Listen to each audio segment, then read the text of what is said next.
Today we're diving into the extraordinary universe of Australian fantasy author Traci Harding. She was born in 1964 and raised in Carlingford, a western suburb of Sydney, New South Wales.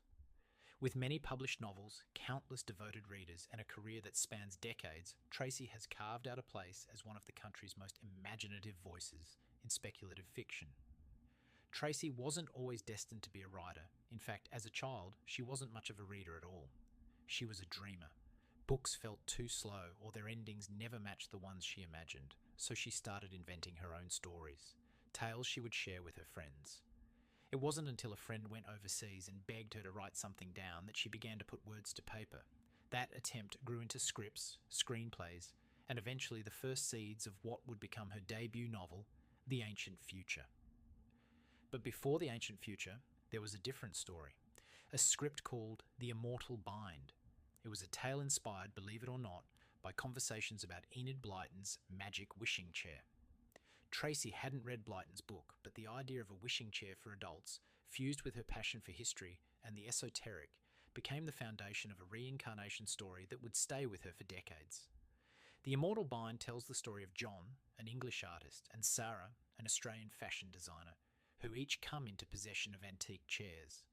Falling asleep in them transports the pair back into previous lives, where they have always been lovers, but also where they've made mistakes that ripple through time.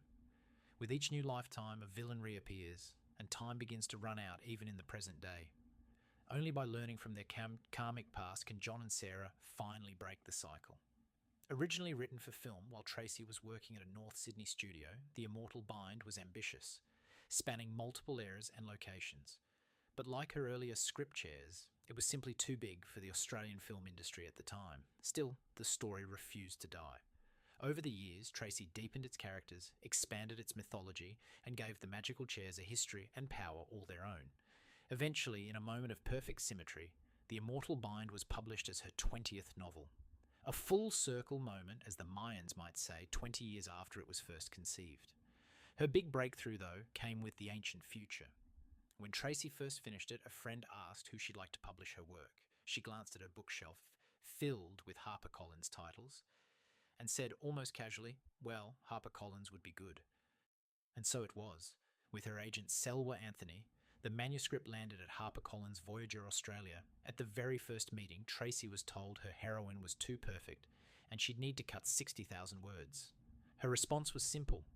No problem, I can fix that. And with that, her publishing journey began, a partnership with HarperCollins that continues to this day, more than 15 years and countless contracts later. Her work has always been about more than just plot. Whether it's The Ancient Future, The Universe Parallel, or The Immortal Bind, Traci weaves her core philosophies into every page, that we create our own reality, that thought shapes destiny, and that consciousness spans across time and space. Her characters reincarnate not just through different eras, but across entire universes, reflecting the enormity of existence itself. And she has a gift for turning mysteries into inspiration. Like the story of a sealed cave in China, untouched for 1,000 years, where archaeologists discovered a 100-year-old Swiss ring watch. For most people, that's just a strange anomaly. For Traci, it's the beginning of a story. Her style is cinematic, fast-paced, and impossible to put down. Readers often say her novels feel like films unfolding on the page. Her editor has even asked if her characters could slow down for a coffee break every now and then. But Traci refuses. If readers want a break, they'll just have to put the book down. When it comes to research, her dedication is immense. For The Immortal Bind, she dove into witch hunts in Scotland, Hindu mythology, pirates and the slave trade, and even the ancient history of the Somnath temple in India. Her mother's love for India and its deep spiritual traditions gave the novel its heart, shifting one of its past life sequences from 1940s Chicago to India, the birthplace of reincarnation and karma. This kind of immersive research has shaped all her novels, spanning cultures, dimensions, and time periods. It's why she has been able to write about everything from Vikings to quantum physics, and from esoteric lore to alternative realities.